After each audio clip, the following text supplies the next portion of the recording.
வணக்கம். பாரியை நீங்களும் பார்த்ததில்ல, நானும் பார்த்ததில்ல. ஆனால் இப்போ வரைக்கும் நம்ம பாரியை கொண்டாடிக்கிட்டு இருக்கோம்.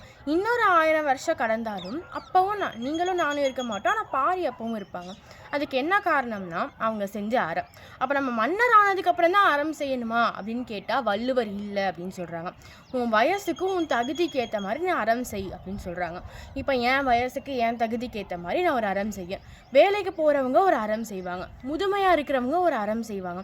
அப்போ அந்தந்த வயசுக்கு ஏற்ற மாதிரி நம்ம அறம் செய்யணும். இதை நான் இன்னும் நிறைய பணம் சம்பாதிச்சு நான் கோடீஸ்வரன் ஆனதுக்கப்புறம் தான் அறம் செய்வேன், இல்லைன்னா நான் என்னோடய முதுமையில் தான் அறம் செய்வேன் அப்படின்னா அது கூட காலம் தவறி போயிடலாம். இதுதான் வள்ளுவர் சொல்கிறாங்க.